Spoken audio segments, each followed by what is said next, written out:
Herkese merhabalar. Ben Huri. Huri Metek Mutfak'ta kanalıma mutfağıma hoş geldiniz. Kızartmadan sizlere patlıcan yemeği tarifi hazırlıyorum. Hafif ve çok lezzetli oluyor. Mutlaka deneyin. Tarifimizi hiç bekletmeden hemen başlıyorum. Bahçeden topladığım, yıkadığım patlıcanlarım var. Sap kısımlarını kesiyorum ve alıcı bir şekilde patlıcanların hepsini soyuyorum.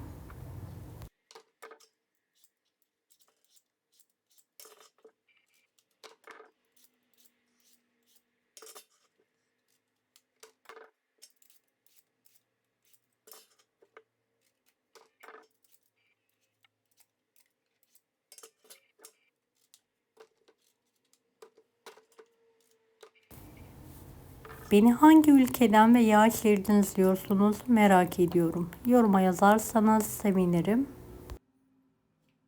Evet, tuzlu su hazırlayalım. Patlıcanları halka halka doğrayarak tarifimize devam edelim.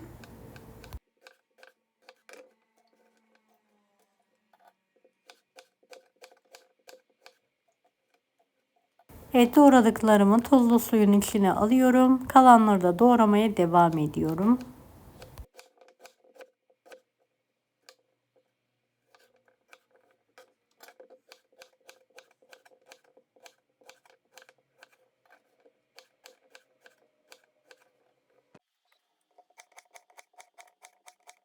Hepsini doğradıktan sonra 5-10 dakika tuzlu suda bekletiyorum. Daha sonra bol su yardımıyla yıkayarak suyunu süzdürüyorum.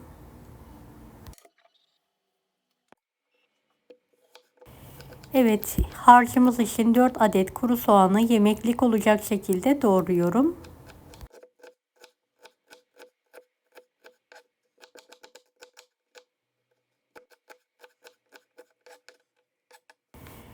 Soğanları geniş bir tavanın içine alıyorum. Zeytinyağı ile kokusu çıkana kadar kavuruyorum.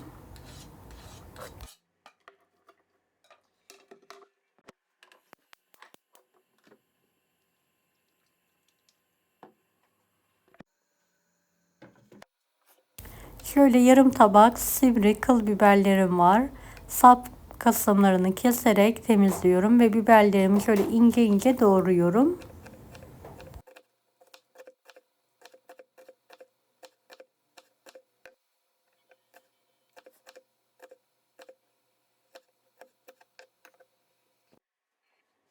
Evet, biberlerimin hepsini doğradım. Hazırlar. Soğanlarımızı ara sıra mutlaka karıştıralım. Üzerlerine biberleri ekliyorum ve kavurma işlemine devam ediyorum.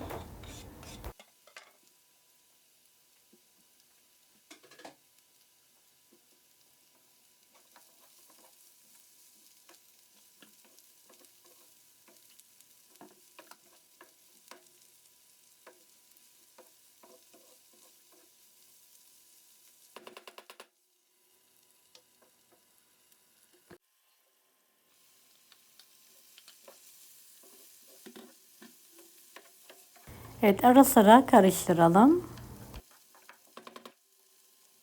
1 yemek kaşığı biber salçası ekleyelim. Şimdi 4-5 yemek kaşığı domates suyu ekliyorum ve birlikte kokusu çıkana kadar kavurma işlemine devam ediyorum.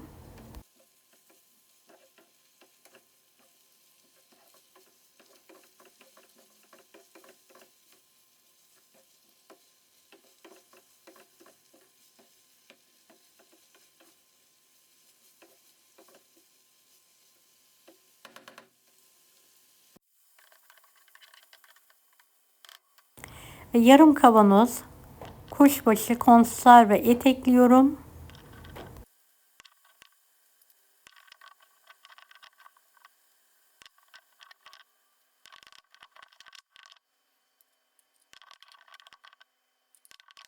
Etiniz yoksa kıyma ile veya tavuk etiyle de yapabilirsiniz. Karıştıralım.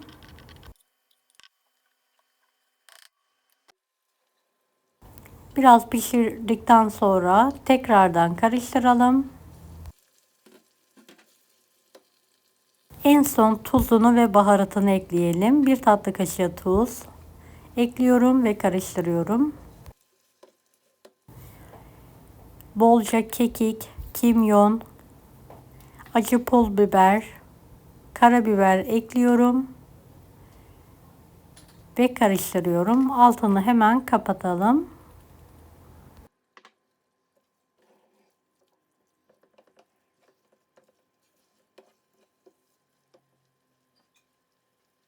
Bir miktar da su ilavesi yapabilirsiniz. Kaynadıktan sonra altını kapatalım. Yıkadığım, süzdüğüm patlıcanları geniş bir tepsinin içine alıyorum ve peçete yardımıyla tekrardan kuruluyorum.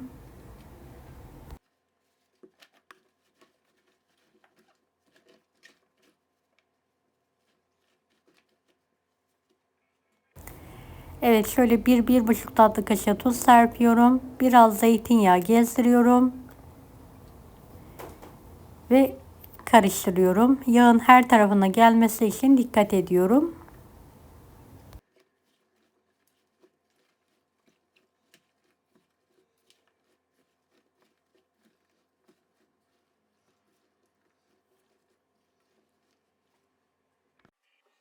İsterseniz benim gibi pişirme aparatıyla, isterseniz fırında şöyle yumuşayana kadar pişirelim.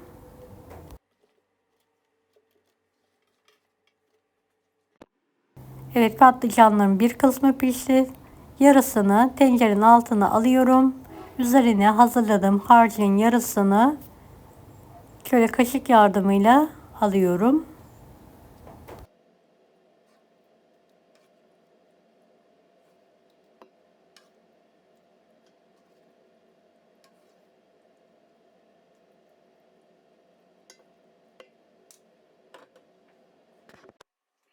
Evet, kalan patlıcanlarımı da üzerine alıyorum.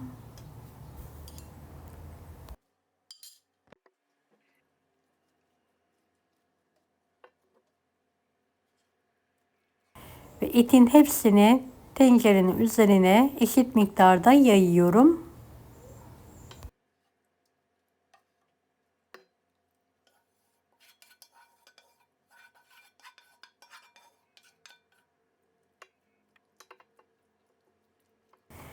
Biraz da su gezdirelim. Ocağın üzerine alalım.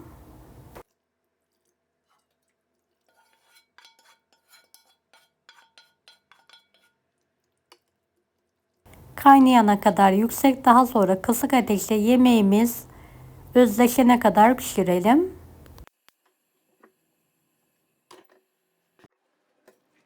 Evet, patlıcan yemeğim hazır. Altını kapatıyorum. Biraz dinlendirdikten sonra servise hazırlıyorum.